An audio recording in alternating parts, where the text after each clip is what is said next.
we had somebody contact us, and they weren't a witness to anything per se, but there's not really any questioning his credibility because he screenshot it for us and he sent it to us, and he's not trying to say, listen, he did it for sure. I know he did it. I saw him. It's more or less, hey, I think you guys may want to see this.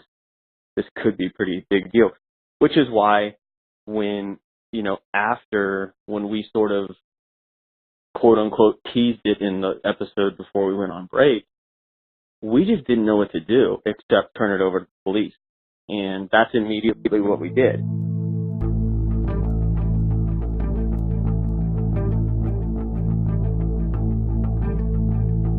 "24-year-old Jennifer Kesse disappeared January 24th, 2006. She was last seen at her condo on Conroy Road. To solve a missing persons case, which has haunted Orlando investigators. So we're still waiting for that one person to come through with the one bit of information that could bring Jennifer home.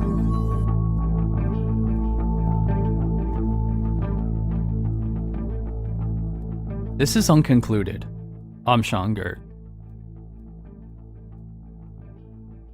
This is our first episode in over a month. And over those 30 plus days, we'd pretty much removed ourselves from the podcast completely. We were just attending to other things in life. And so now we return basically right where we left off. We spent the last 8 or 9 months looking into Jennifer Kesse's 2006 disappearance, a nearly 12-year-old mystery that continues to baffle investigators. And us. And for as many people as we've been able to talk to on this podcast, or as many possibilities we've considered on or off the air, the reality is that we don't know if we're any closer to answers than the first day that Scott and I decided to take a look into this case. Today we're going to share something new with you that may mean absolutely nothing, or maybe it is something. That's the hardest part of what we're doing. So much information comes in, but it has to be deciphered. And that's the challenge so far that we've struggled with the most. But we've always considered that you listening right now are part of this with us. And it's been our intention from the beginning to share every step of the way with you. And that's what brings us to today's episode.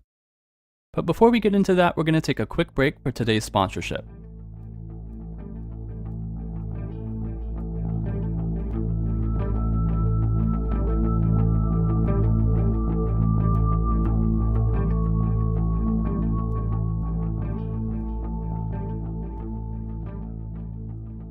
A fresh new year has begun, and if you're setting new goals for your business, it's extremely difficult to reach them without the right people on your team. And ZipRecruiter has transformed how you go about finding them. ZipRecruiter posts your job to over 100 of the web's leading job boards with just one click. Then, ZipRecruiter actively looks for the most qualified candidates and invites them to apply. They even review every application to identify the top candidates so you never miss a great match. That's why ZipRecruiter is different. Unlike other hiring sites, ZipRecruiter doesn't depend on the right candidates finding you. It finds them. No wonder 80% of employers who post on ZipRecruiter get a quality candidate through the site in just one day. ZipRecruiter, the smartest way to hire. Find out today why ZipRecruiter has been used by businesses of all sizes and industries to find the most qualified job candidates with immediate results. And right now, listeners can post jobs on ZipRecruiter for free. That's right, free. Just go to ZipRecruiter.com/mystery. That's ZipRecruiter.com/mystery. One more time, to try it for free, go to ZipRecruiter.com/mystery.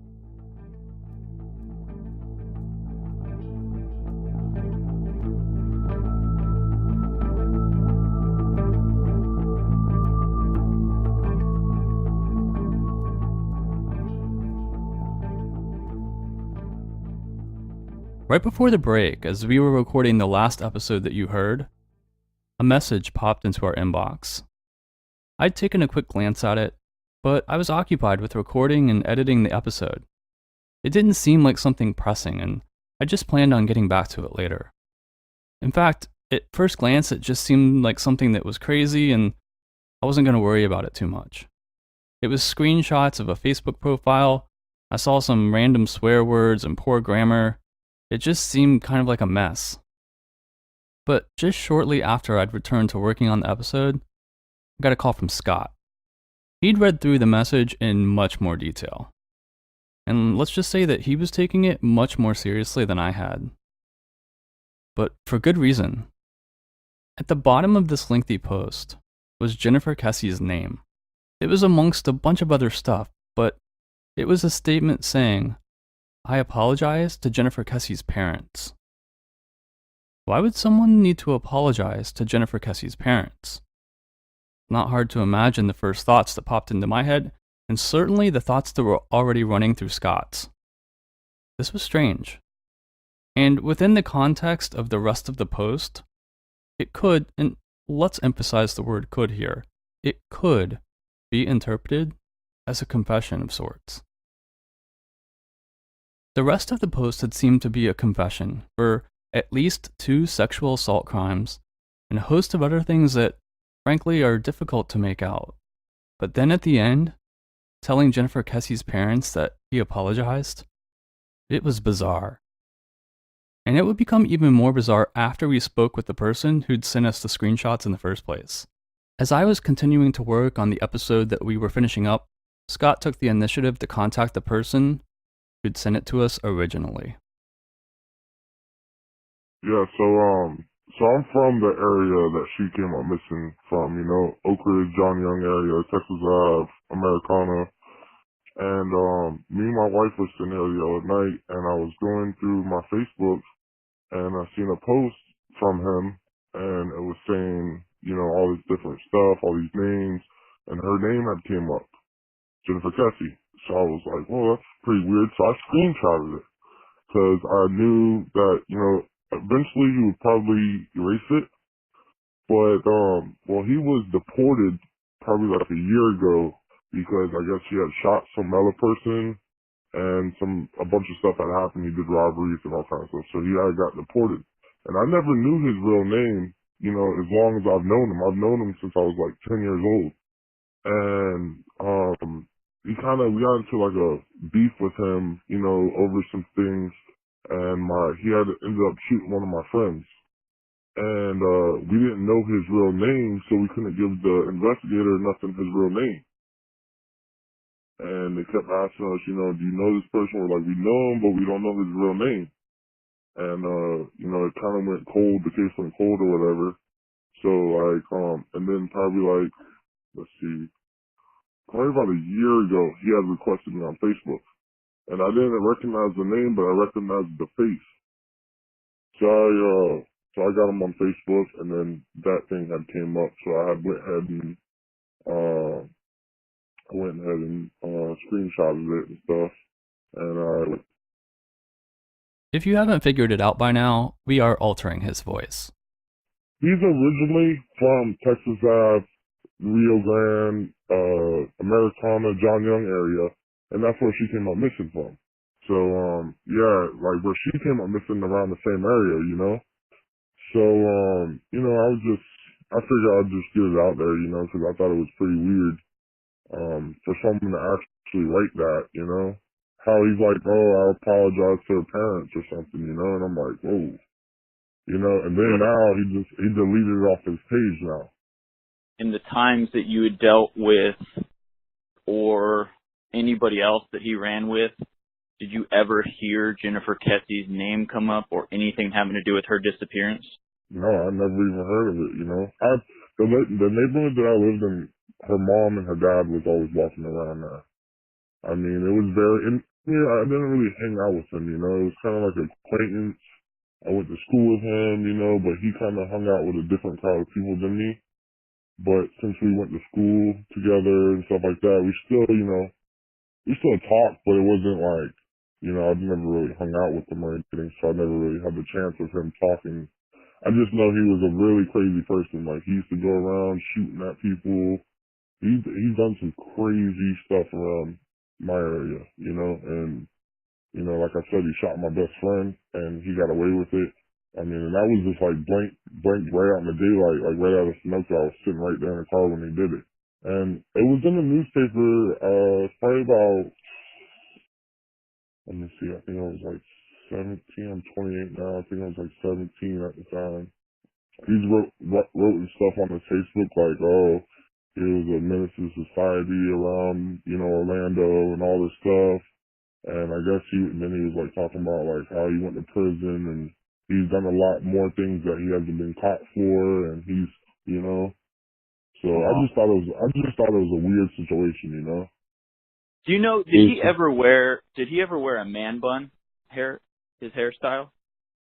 Like, what is that Like, did he have longer hair that he sort of twisted up and put into a bun on the back of his head? It was sort of popular back then. I know he had longer hair, but I'm not sure about that. Okay. Yeah. And no one knew his real name. That's how he got away with my friend's shooting, because no one knew his real name.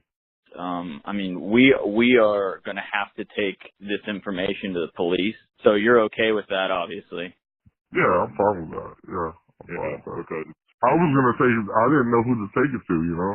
I just kept it in my phone. Like, I've had it in my phone for like 2 weeks now. And then, my wife was just looking at your page, and then I was like, oh, maybe you should send this screenshot to them, you know? And then she was like, yeah, that's a good idea. And I was like, yeah. You said he lived in Oak Ridge Apartments. Is that where he lived, in that apartment complex? Yeah, he lived the road is called Oak Ridge, and the apartment complex off Kingsgate Road is, it's called Wood Hollow. And then the neighborhood behind that is called Lower Park. And I mean, her parents walked that whole road. I mean, I used to see them like every day. You know, putting out missing flyers and knocking on people's doors and stuff like that. So, I mean, this is something that I kind of grew up around, you know, like that was the thing that was going on, you know, at that time, you know. So, you know, I just figured it was something that should be brought up, you know. I mean, I wish it would have happened for a deport. I wish they would have found out, like, I wish I would have knew his name before he got deported, because I would have told the cops, the investigators, about him shooting my friend and all this different stuff, you know, because that's attempted murder. This is something that, you know, I thought, when I seen that, I was like, why would he even say that, you know? Like, what makes him, like, if you read it, it kind of like, I don't know, it's like eerie, you know? Right. It's weird because he's just listing a bunch of crazy stuff, and then all of a sudden he apologizes to her parents, which was... Yeah, exactly. That's what got me, and I was like, whoa. And then my wife is like, screenshot it. And then he's like, he's probably going to delete it. And I was like, oh, I'll screenshot it. That's the only thing that, I mean, like, I've always looked at him like, he's kind of like a scary person, you know, like he was kind of a person like that didn't really care about cops and nothing like that. Like he shot at my friend like a couple times, like not even caring. You know, like he used to do some crazy shit, and like I'm like, you know, stuff like I kind of look back, I'm like, oh, you know, now we don't have to worry about this terrorist running around here, you know. But it's just something that I've never even had the thought of him having anything to do with it. But just him posting that and then him apologizing to her parents is one thing that had got me like my hair sticking up on my arms, you know. And the things that he's saying on there, it's like you can't really understand it, you know. Right. I hope it helps out a lot, you know. And I mean, I even told my wife, like, you know, maybe the address on there is where, you know, she might be, you know. Because at the bottom it says October 31st, and then it says the address, you know. And I'm like, you know, maybe she's there, you know. You never know.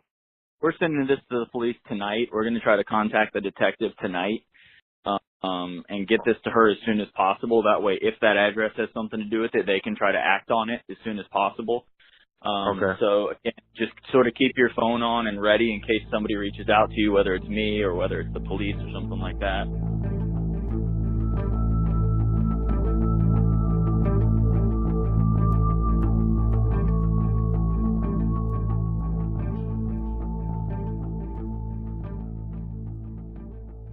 Since we'd been away for our break, Scott and I took a chance to catch up last week. I'm looking at the post again that we were sent, the screenshots, and I swear is probably one of the weirdest things I've ever seen. I mean, he goes from talking about like sexual assault against family members, and then some of it is like, I don't know if it's a mix of English and other languages, but it's hard to kind of make sense of. And then at the end, he's apologizing to people, including, I'm sorry, to Jennifer Kesse's parents. I don't know, man. It's just weird. Yeah, and that was, I think both of our initial impressions was how strange it is, because it's not exactly something, and if you don't make it all the way to the end of the post, you don't even see the stuff where it mentions Jennifer Kesse.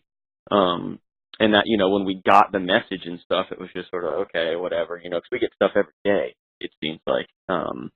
So some of the stuff we sort of have to take with a grain of salt and analyze it a little bit to try to make something of it. But I mean, this one just says, apologize to Jennifer Kesse's parents, and the rest of it, I have no idea what this person's talking about, if they were not in the right frame of mind, if they're on drugs, if they're drunk, no clue. That would be my impression of it. But then it seems so crystal clear to put her name in there, her full name, apologize to Jennifer Kesse's parents, and then, apologizing to some other people in there too. She's not the only one. So, well, I don't know what the heck. I mean, in reading it though, like, if you take it as a whole thing though, doesn't it seem to kind of come across as, I mean, I know we use the word possible confession, but it almost comes across as like a suicide note or something of that nature. It's just so bizarre. It does, and in thinking about it, when me and you first got on the phone about this, I think I called you, like, dude, have you seen this? This is crazy. Right. And I think the first thing we both said after we both read the thing through a few times was, this guy is confessing to stuff. For what reason? Like you said, I don't know, suicide or whatever. The first word that came to our mind is, this is some sort of a weird confession that he's going through. He's doing this for some reason. I have no idea. But yeah, and I still have that impression a little bit. Like, I don't know what else to make of it other than that. Like, who goes on there and then deletes it? So either he didn't, came to his senses and realized, oh my gosh, why would I put this publicly out online, and then deleted it off of Facebook. So I don't know. I'm almost still as confused by it now as I was back when we first got it, to be honest. Well, I mean, if we really boil it down to what would be important part of it for us, it's basically one small little sentence, and it says, right. And I guess we're sort of paraphrasing here because there's a couple other names that are involved in the sentence, but basically, tell Jennifer Kesse's parents, I'm sorry. Are we overthinking this, and he just feels bad for them because he saw them and her being missing? I mean, it just doesn't. I mean, that's silly, right? That doesn't fit with the rest of the post, like talking about things that he did. So the fact that he's like, oh, tell these people I'm sorry, like, that just doesn't fit. Like, it has to be something that's personal, no? I mean, maybe we're reading too much. I feel like I'm worried that we're going to read too much into this, and it's just nothing. But I can't read it that way. It's just, that doesn't reconcile. It's hard not to read it that way because, like you just said, the context of it is, I did this when I was 12 years old, I did this when I was, and then all of a sudden to just randomly throw that in there because you feel bad for, because apparently he must have lived in the area, or he did live in the area, so I'm sure he saw a lot about this, but we're talking 11 years later, and people go missing in Orlando every day. So it's not like she's the only person to go missing from there. So to have it not be some sort of a personal connection to it would not make any sense to me. I mean, I know he's not exactly in the right frame of mind, and that at least doesn't appear to me that he is, but it's still just, why would he pick that out? Put her entire name down and say to apologize to her parents, or say that, I don't know. And I've read that thing at least 100 times, and trying to, exactly what you just said, are we reading into it too much? Because when I first saw this, I mean, I was like blown away. Like, what did we just get? And part of me is like, well, don't get too excited because this may not be anything. But I just don't see how it's nothing. I really don't. And I think I'm more skeptical than you a little bit about what it could potentially mean. It's just hard to, in our mind, and I guess I'm speaking for you a little bit, but it's hard for us to kind of come up with any reason that this person would write this stuff other than what we're kind of thinking, where it's like some kind of like confession or something. There's just no reason that I can conceive of why this would make sense to us. But I mean, let's talk about the guy that sent it to us too, because I mean, not only is the post in itself weird, but then we hear about the guy that made the post, and he's, I mean, obviously, apparently a career criminal. He's shot at some people, or he's gotten away with it. So, and you know what? To be honest, it's kind of tricky too, because if you think about it, yeah, obviously this guy would have no problem committing some kind of like heinous act. You know, if we're talking about Jennifer Kesse's disappearance, but at the same time, of everything that we've known about how she disappeared, like, you know, guy who's kind of just shooting people randomly and then just kind of like a hardened criminal, I guess. That doesn't really seem like that comes across about as the kind of person that would have had something to do with her disappearance. So it's real conflicting. I don't know what to make of it. Well, and again, I guess I've turned all this over in my head so much, and I agree, because the person who took Jennifer Kesse was not a careless person. It just doesn't seem like, and I also, part of me is not sure, like, I don't believe that he, even if this person has something to do with it, I don't know that they're the POI, because of the fact that they do have a latent fingerprint, they do have a fiber, and if he's a career criminal, then they have all his stuff in the system. They have his fingerprints, they have everything. So you would think they would be able to cross-reference that. I don't know, though, but for someone who is as blatantly flaunts the law as it appears this person does, that is not what I would think, or the direction that I had of somebody who would have taken Jennifer, just for the reasons that you said and for the reasons that we sort of laid out.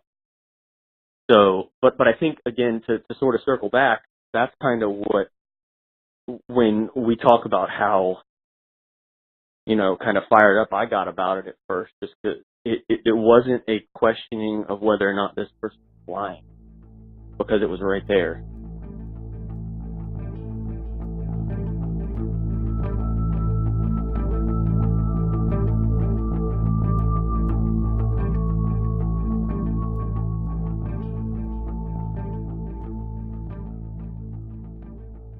And that's where we stand. We do have the comfort of knowing that the real investigators are following up on this tip. What, if anything, may come from it on their end, we'll have to wait and see. But one thing's certain, for now, this is not something that Scott and I can ignore. We'll continue to look into this individual and hope that maybe there are some answers, because we sure know there's a million questions. And on that note, don't forget to send in your thoughts too. We'll have a sidebar next week. The voicemail number is 321-710-6304. You can email us at unconcludedpod@gmail.com or find us on Facebook, Twitter, or Instagram. We're looking forward to hearing from you after this episode.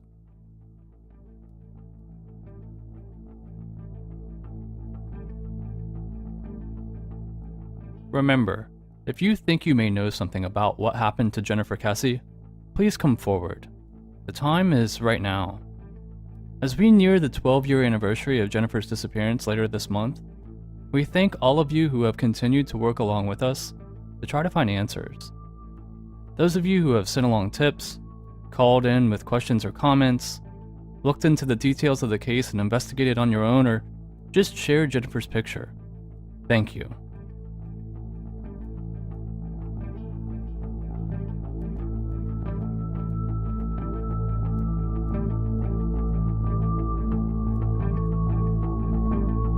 Music in this episode is by PC3, and we'll see you next time.